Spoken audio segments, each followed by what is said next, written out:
आदाब नाज़रीन, मैं सनम एजाज देख रहे हैं आप मुद्दा सनम के साथ। हालात, वाक़ात, सियासत। लेकिन आज के मुद्दे में हमने कल आपको बताया था, याद होगा आपको, हमने बताया था कि हवा ख़राब है। वो हवा की बात हमने कल की थी और हवा के दोष पे हमने आपको बताने की कोशिश की थी कि जम्मू कश्मीर में माहौल में जो आलूदगी है वो आपके लिए, वो मेरे लिए, वो हम सब के लिए ख़तरे की घंटी बजा रही है। हवा ख़राब है, ये हवा चली रही थी कि एक और ख़राबी की खबर आई और अब लगा, ये भी लगा कि पाँव तले से ज़मीन खिसकने लगी है। याद होगा आपको जोशीमठ में आपने सुना था, नेशनल मीडिया ने बड़ा हाहाकार उस पर मचाया था। जोशीमठ के हालात जैसे हैं वैसे हैं, लेकिन उसके फ़ौरन बाद जम्मू कश्मीर में भी पाँव तले से ज़मीन खिसकने लगी। सबसे पहले हमने ठाठरी डोडा के इलाके में देखा, पहाड़ खिसकने लगे, ज़मीन खिसकने लगी। ठाठरी डोडा की अब खबर आ ही रही थी कि जम्मू कश्मीर में बर्फबारी हुई और इस बर्फबारी के दौरान बर्फ़ के तूदे गिराने का सिलसिला जारी रहा और बर्फ़ के तूदे गिराने की वजह से जम्मू कश्मीर के कई इलाकों से इंसानी जानों को ख़तरा होने की खबरें भी आने लगी और साथ साथ में बड़े बड़े पहाड़ों के, बर्फ़ के पहाड़ खिसकने या नीचे ढलानों से उतरने की खबरें आने लगी।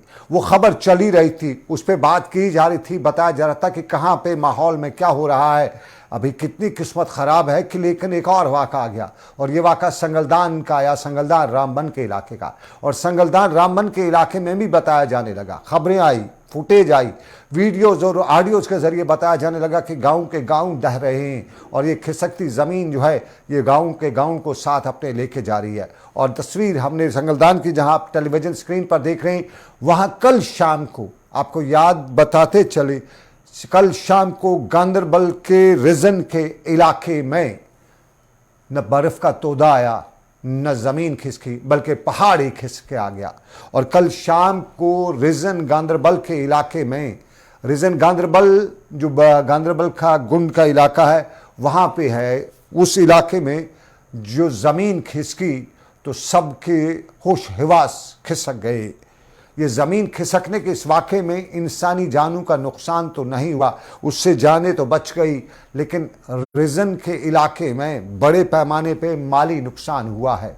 1 दर्जन से ज़ायद इमारतों को नुकसान पहुंचा और 1 दर्जन से ज़ायद इमारतों के साथ साथ यहाँ सड़क भी ढह गई और पूरा माहौल जो है इलाके का वो ख़राब हुआ। वहाँ पे कल रात को क्या हुआ ज़रा सुनिएगा, वजह क्या है।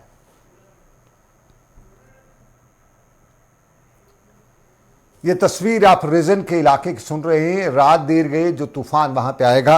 जरा वहां पे जो लोकल लोगों से बात हुई, 6:30 बजे के करीब आती है। उस टाइम बहुत अंधेरा था, यहाँ पे बर्फ भी थोड़ी थोड़ी गिर रही थी।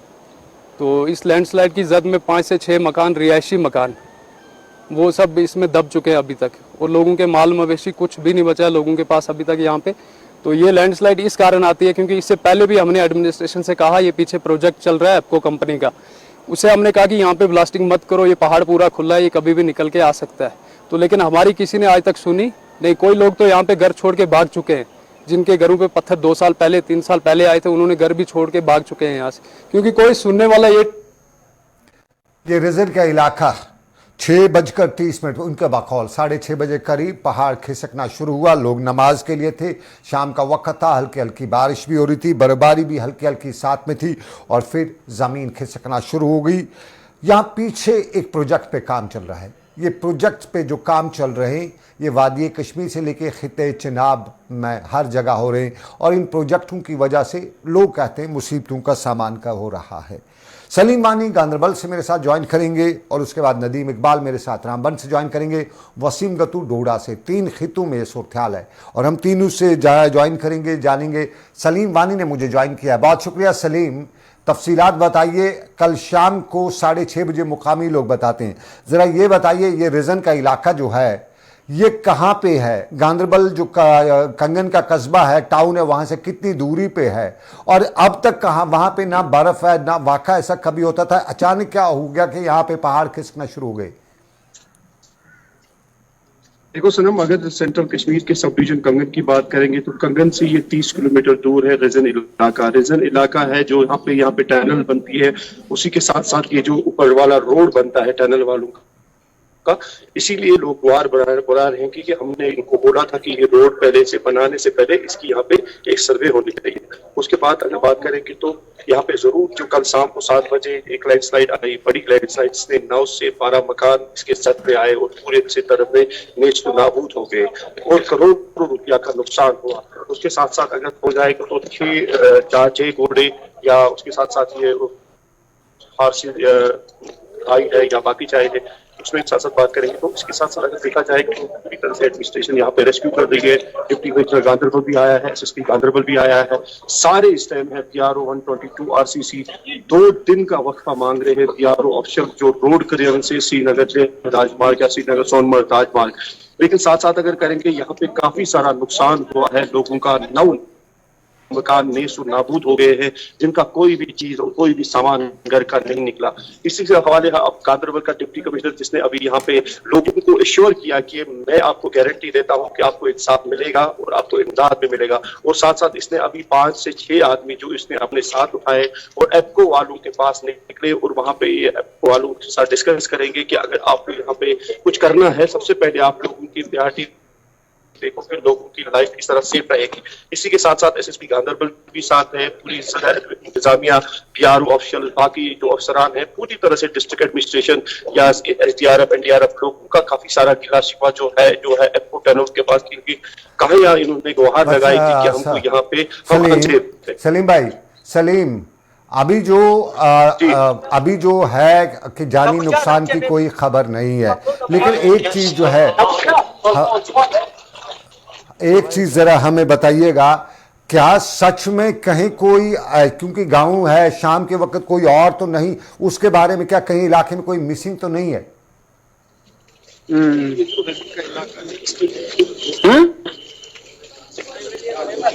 करेंगे इन्होंने टनल वालों ने एक रोड पर से निकाला था, उसकी वजह से लोग बोल रहे हैं कि हमको यहाँ पे क्रैक्स हुए हैं, ब्लास्टिंग जो हो रही है उसकी वजह से। तो अब ये देखना है कि अगर लोगों ने गुहार लगाई थी कि यहाँ पे ब्लास्टिंग हो रही है तो क्यों नहीं इनकी बातों पे गौर किया गया है, ये तो बड़ा सवाल है। अब अभी यहाँ पे डिप्टी कमिश्नर गांधरबल ने लोगों को एश्योर किया है कि अब की बार मैं यहाँ पे जो लोग, क्योंकि ऑलरेडी जो मकान बचे हैं 4-5 मकान, उनके भी क्रैक्स हुए हैं, उनको भी नीचे से जमीन खिसकता है, 9 मकान नेस्त नाबूद हो गए, करोड़ों रुपया का नुकसान है। आसमान तले इस टाइम उनके घर वाले जो है, घर वालों ने जो आज तक सामान पूरा तरह जमा किया था, सबका नुकसान हो गया है। अब कितना कामयाब रहेगा गांधरबल एडमिनिस्ट्रेशन, लेकिन इनको इमदाद चाहिए LG लेवल। अभी क्या है पोजीशन, अभी इन लोगों को कहां पे रखा हुआ है, इनके लिए क्या अरेंजमेंट्स किए हैं?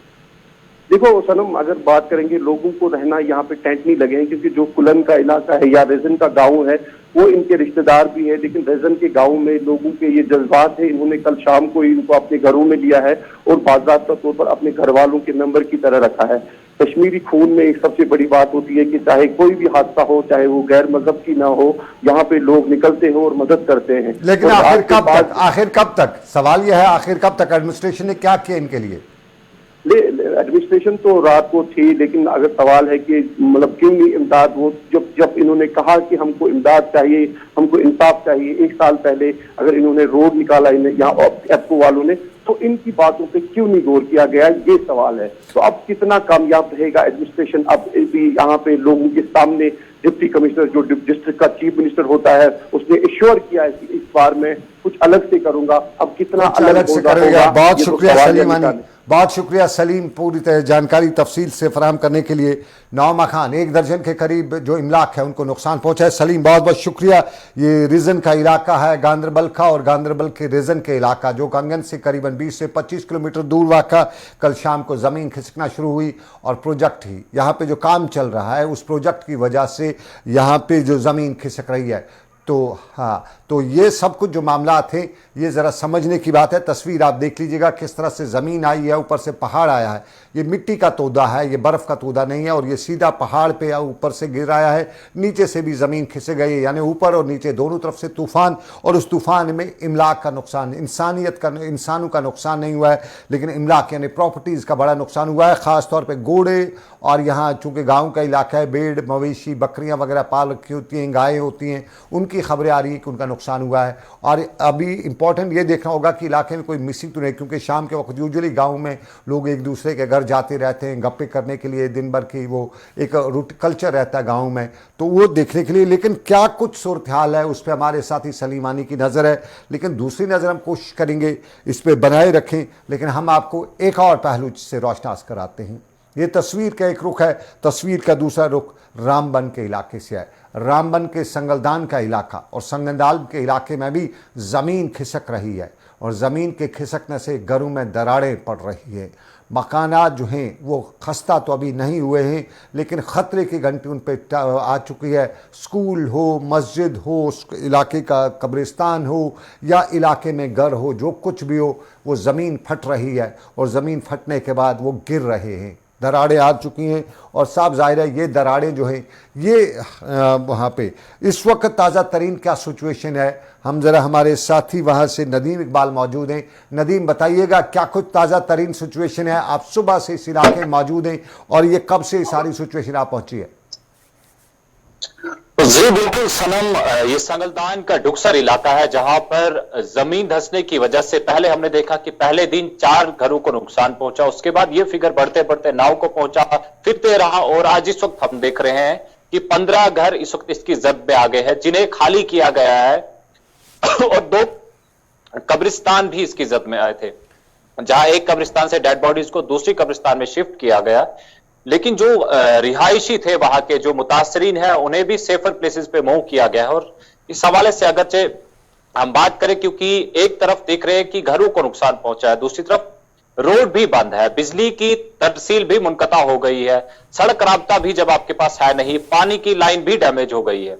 आज डिप्टी कमिश्नर रामबन अपने पूरे एडमिनिस्ट्रेशन के साथ यहां पहुंचे और यहां का जायजा लिया। जहां तक हम डिप्टी कमिश्नर रामबन से बात की तो उन्होंने कहा कि हमने पहले तो जॉर्जिया एंड माइनिंग को लिखा है कि आप यहां पर और इस चीज को देखें, अपनी टीम भेजे, क्योंकि काज ऑफ दी जो लैंड सिंकिंग है वो पता चल पाए। उसके साथ क्योंकि देखिए जो लोग मुतासरीन है उनको रिहेबिलिटेट करा एक फर्स्ट प्रायोरिटी रहती है और उन्हें टेंट्स दिए गए, कंबल दिए गए हैं और बाकी कुछ खाने पीने की अशिया दी गई है, जो डिप्टी कमिश्नर के अकॉर्डिंग जो उनका मानना है। हालांकि उसके बाद हम देखें क्योंकि रोड रेस्टोरेशन काफी अहम है, क्योंकि सब डिवीजन गूल का जो इलाका है अगर उसको डिस्ट्रिक्ट हेडक्वार्टर से मिलाना है तो हमारे पास ये रोड है, लेकिन अब इस रोड को मेंटेन करना काफी मुश्किल है, इसको रोड को रेस्टोर करना काफी मुश्किल है, क्योंकि ये एरिया जो है सिंक हो रहा है। और अब मुतबादिल के तौर दाड़म सलबला रोड को जो है मुतबादिल के तौर इस्तेमाल किया जाएगा और उसके काबिल आमदरफ्त बनाने की पूरी कोशिश की जा रही है। और डिप्टी कमिश्नर रामबन अपनी टीम के सामने वहां पहुंचे हुए हैं और उस चीज को देख रहे हैं। कुल मिलाकर हम देख रहे हैं क्योंकि इन लोगों को अकोमोडेट किया गया है कि टेंट्स दे दिए गए हैं, लेकिन डिप्टी कमिश्नर रामबन का यह भी मानना है कि सिंगल रूम स्ट्रक्चर भी इन जो विक्टिम्स हैं उन्हें दिया जाएगा। लेकिन इसके साथ साथ में घर उजड़े हैं, माली नुकसान जरूर हुआ है, जानी नुकसान है नहीं, लेकिन 15 फैमिलीज अभी तक मुतासिर हो गई है। इस वजह से जहां 70 से 80 के बीच जो अगर हम देखें मेंबर्स 70 से 80 के बीच लोग जो इस वक्त घरों से बाहर है, खुले आसमान तले जिंदगी बसर करने पर मजबूर है। लेकिन अब रोड रेस्टोरेशन, पानी की बहाली, बिजली की बहाली का जो मुनकता हुआ है वो भी एडमिनिस्ट्रेशन के लिए चैलेंजिंग है, जिस पर हम देख रहे हैं कि एडमिनिस्ट्रेशन जुटी हुई है, लेकिन लैंड सिंकिंग का जो सिलसिला है वो मुसलसल जारी है। जी सनम। नदीम जरा ये बताइएगा रीजन क्या, ये पहाड़ खिसकने का वजह क्या, क्या नीचे से कोई दरिया चलता है तो वो ज़मीन के नीचे से खिसक रहा है तो उस वजह से, या कोई स्लाइडिंग वगैरह यहाँ पे उस स्लाइडिंग का कोई कटिंग वगैरह कहीं हो रही है, कहीं ब्लास्टिंग हो रही है जिस वजह से ये ज़मीन खिसक रही है? जी बिल्कुल, देखिए सनम, यहां पर नदी नालों की कोई बात है नहीं, स्लाइडिंग का भी हम कुछ कह नहीं सकते, लेकिन जो सिंक हो रहा है इसमें अगर हम देखें, क्योंकि रेलवे टनलिंग का काम भी यहां पे चल रहा है, अभी तो ये कंफर्म है नहीं कि यहाँ पे लैंड सिंकिंग की वजह क्या है, काज क्या है, क्योंकि डिप्टी कमिश्नर रामबन की तरफ से रिक्वेजिशन लिखी गई है कि जनाब आप भेजें अपनी टीम्स को, IIT जम्मू और जॉर्जिया एंड माइनिंग को भी, कि आप अपनी टीम्स भेजें और वो यहाँ पे देखें कि मसला है क्या। लेकिन एक चीज मैं आपको बता दूं, रेलवे टनलिंग का काम चल रहा है और रेलवे टनलिंग के अंदर अगर ब्लास्ट हुआ है, पॉसिबिलिटी है कि उस वजह से भी ये वारदात देखने को मिली है, लेकिन अभी ये फाइनल है नहीं। ये फाइनल अभी होगा जब एक्सपर्ट्स यहां पर पहुंचेंगे और वो इस चीज को देखेंगे कि ये तमाम चीजें किस तरह से रूनमा हुई है और उसके बाद ही ये चीजें क्लियर हो पाएंगी। लेकिन फिलहाल अभी हम देख रहे हैं कि जमीन खिसकने का सिलसिला जारी है, जहां हमने देखा कि रफ्ता रफ्ता इसने अपने रिहायशी मकानात को अपनी जद में लिया, पहले 5, फिर 9, फिर 13 और अब 15। तो कुल मिलाकर 2 कब्रिस्तान भी इसके साथ में इसकी जद में आए हैं। तो अभी हम देख रहे हैं कि यह सिलसिला चला जा रहा है और रिहायशी मकानात जो इसकी जद में आ रहे हैं उसका फिगर भी रोज बरोज बढ़ता जा रहा है। और पिछले 3 दिनों से हमने देखा है कि 5, 9, 13 और 15 आज की डेट में, और आज शाम होते होते किस तरह का यह मंजर रहेगा ये कहना अभी का बलस वक्त होगा। थोड़ा सा ये बताइएगा, गांव कितना बड़ा है और अभी और कितनी आबादी है गांव में, या सिर्फ इतना छोटा सा 15 से घरों का गांव है, या और पास वाले गांव में क्या सूरत हाल है? वहां कोई मूवमेंट वगैरह इस तरह की जमीन की तो नहीं देखी जा रही है? जी बिल्कुल, देखिए मैं आपको एक चीज बता दूं सनम, क्योंकि पहले दिन जब हमने देखा था तो रोड का जो इसमें स्ट्रेच था लगभग 200 या 250, 300 मीटर के आसपास था। लेकिन आज हम देख रहे हैं कि जब ये सिलसिला चलता आ रहा है तो ये कहीं ना कहीं अपने दायरे को भी बढ़ाता हुआ नजर आ रहा है। यानी आज 500 मीटर के आसपास रोड इसकी जद में आ रही है। और जहां हम गांव की बात करें तो गांव बहुत बड़ा है, लेकिन अगर ये सिलसिला ज्यादा बढ़ता है तो जाहिर सी बात है मजीद जो रिहायशी मकानात इसके आसपास में है वो भी इसके जद में है। लेकिन फिलहाल 9 के बाद 13, 13 के बाद 15 और 15 घरों के रिहायशी मकानात के साथ साथ 2 कब्रिस्तान भी इसकी जद में आए हैं। और अब यहां हम देख रहे हैं कि रिहायशी मकानात के साथ साथ में बिजली की तरसीली लाइन, पानी की सप्लाई और रोड कनेक्टिविटी भी मुनक़ता हो गई है, जो सब डिवीजन गोल के लिए एक चैलेंजिंग रहेगा एडमिनिस्ट्रेशन के लिए, क्योंकि किस तरह से इन तमाम चीजों को रेस्टोर करते हैं ताकि लोगों को किसी तरह की मैं लास्ट पे मुश्किलात का आपसे सामना जानना चाहूंगा जो यहाँ पे घरों से निकले हैं लोग, उनके लिए एडमिनिस्ट्रेशन ने क्या किया है? पिछले दिनों स्कूल किसी में रखे हुए थे, क्या आप भी उसी स्कूल में, और फिर इस दौरान उनके गर्मी के क्या अरेंजमेंट्स किए हैं?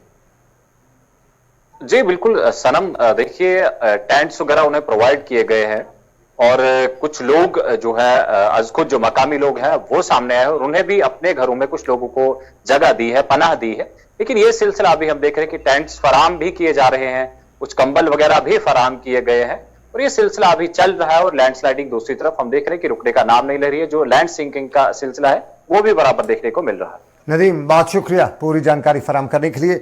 आपने हमें पूरी तफसील से बताया, लेकिन एडमिनिस्ट्रेशन क्या कर रही है? डीसी रामबन मसरत इस्लाम जो हैं वो इलाके के दौरे पे थे, अभी नदीम के साथ वो इलाके, नदीम ने वहाँ पे उनसे बात भी की। ज़रा मसरत इस्लाम को सुनते हैं वो क्या बता रहे हैं, किस तरह की सिचुएशन है और क्या इस सारी सिचुएशन को टैकल करना है, वो ज़रा उनसे सुन लीजिएगा। 17 तारीख को हमारे एसडीएम साहब ने रिपोर्ट की, उनको फील्ड रिपोर्ट जब मिली कि दुक्सर इलाके में सिंकिंग हैज़ बीन रिपोर्टेड, तो जो हमारी सब डिविजनल एडमिनिस्ट्रेशन है, डिस्ट्रिक्ट एडमिनिस्ट्रेशन है, वो इमीडिएटली जो है एक्टिव हो गई एंड स्पॉट विजिट्स किए हमने। इनिशियली इसमें पहले 4 फैमिलीज इम्पैक्ट हुई थी और उन्हें हमने सेफर जोन्स में रिलोकेट किया था। Yesterday further sinking was noticed और उसके बाद जो बाकी भी फैमिलीज थी, कोई 9 फैमिलीज, वो हमने शिफ्ट कर दी। आज मैं स्पॉट पे खुद आया हूँ and I have been updated कि 2 मोर फैमिलीज जो है वो इसमें इम्पैक्ट हुई हैं। अभी हमारे पास 15 फैमिलीज जो है वो हमने रिलोकेट की हुई हैं।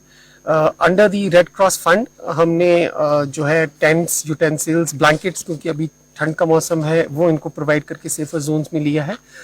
सब divisional administration is led by our SDM Tanveer साहब। उसके अलावा इनके जो रिलीफ केसेस हैं उसके लिए मैंने डायरेक्शंस दी हैं कि आप इमीडिएटली जो है वो रिलीफ केसेस जो है वो प्रोसेस करें ताकि it goes to the STRF headed committee by ADDC, ताकि हम इन केसेस को भी बेस्ड ऑन नॉर्म्स क्लियर करें।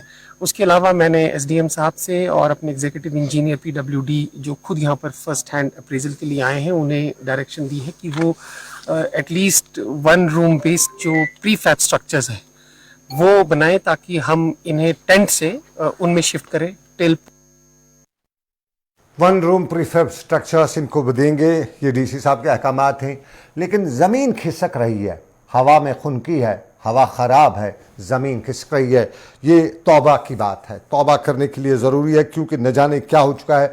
जोशीमठ से कहानी शुरू हुई थी, जोशीमठ का हाल क्या है, उसके बाद हाल अहवाल जम्मू कश्मीर का। और ये तस्वीर जो है ये आपको ठाठरी के इलाके की है, ठाठरी डोडा का इलाका, और यहाँ पे भी ज़मीन खिसक रही है। यहाँ खिसक चुकी है ज़मीन का, पूरे गांव का गांव खिसक चुका है। और उस गांव में ये सूरत हाल जो है ये तस्वीर में साफ तौर पे नज़र आ रही है।